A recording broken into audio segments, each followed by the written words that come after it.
내 통장에서 당장 3,500만 원이 흔적도 없이 사라진다면 어떨까요? 아마 잠은커녕 제정신으로 버티기도 힘들 겁니다. 그런데 이건 주택담보대출을 어떻게 선택하느냐에 따라 실제로 벌어질 수 있는 일입니다. 대출 금리 0.1% 아끼려고 온갖 은행을 뒤지면서도 정작 수천만 원을 한 번에 줄일 수 있는 핵심 포인트는 놓치는 경우가 많습니다. 오늘 제가 짚어드릴 4가지만 제대로 챙겨도 남들보다 수천만 원은 앞서갈 수 있습니다. 은행 상품은 조건마다 구조가 다르고 그 구조 차이가 결국 이자 부담의 차이로 이어진다는 점을 꼭 기억하셔야 합니다. 진짜 무서운 건 내가 모르는 사이에 조건 차이로 돈이 새어나간다는 사실입니다. 이제부터 차분하게 하나씩 짚어보겠습니다. 그 전에 아직 구독 안 하신 분들은 구독 버튼 한번 눌러주시면 이야기를 이어나가는데 큰 힘이 됩니다. 우리가 주목해야 할 첫 번째 포인트는 바로 주택담보대출에서 부부라는 조건이 생각보다 강력한 레버리지라는 점입니다.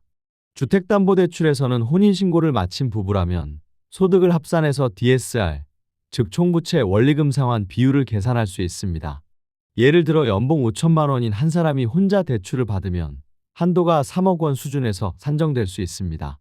하지만 맞벌이 배우자와 합산 소득이 반영되는 구조라면 대출 한도 산정은 크게 달라질 수 있습니다.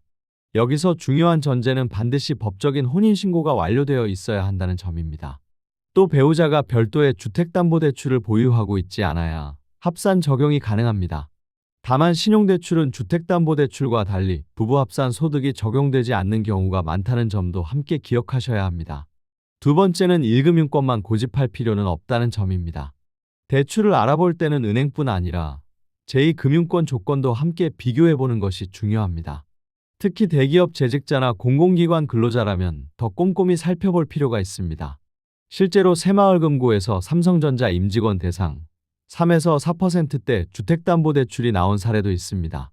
이런 조건들은 직접 비교하고 확인해야 파악할 수 있는 경우가 많습니다. 단순히 1금융권이 더 안전하다는 이미지에만 의존하면 오히려 더 좋은 조건을 놓칠 수도 있습니다. 세 번째는 대출 금리만 보지 말고 상환조건표를 꼼꼼히 확인해야 한다는 점입니다. 은행마다 중도상환 해약금, 연체 이율, 약정 조건이 서로 다릅니다. 처음에는 별 차이 없어 보여도 이런 조건 차이가 나중에는 수백만 원의 이자 부담 차이로 이어질 수 있습니다. 금리가 떨어졌을 때 대환대출을 고려하더라도 중도상환 수수료 때문에 쉽게 움직이지 못하는 상황이 생길 수 있습니다. 마지막 4번째는 오늘 이야기의 핵심인 상환 방식입니다. 3억 원을 30년 동안 연 4%로 빌렸다고 가정해 보겠습니다. 여기서 바로 3,510만 원의 차이가 발생합니다. 많은 분들이 매달 나가는 금액이 일정하다는 이유로 원리금 균등 상환을 선택합니다. 자금 관리 측면에서는 편할 수 있습니다. 하지만 같은 조건에서 원금 균등 상환을 선택하면 총 이자 부담은 확실히 차이가 납니다. 원리금 균등 상환을 선택하면 총 이자는 약 2억 1,560만 원입니다. 반면 원금 균등 상환은 첫 달 상환액이 약 183만 원으로 시작해 초기에는 다소 부담이 될 수 있습니다. 하지만 원금을 빠르게 갚아나가기 때문에 시간이 지날수록 이자가 눈에 띄게 줄어듭니다.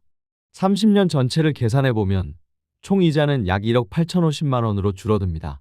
상환 방식 하나로 이자 차이가 3,510만 원이나 나는 셈입니다.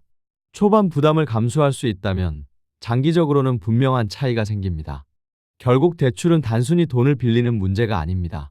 조건을 어떻게 이해하고 어떤 구조를 선택하느냐에 따라 30년 뒤 자산의 모습은 완전히 달라집니다.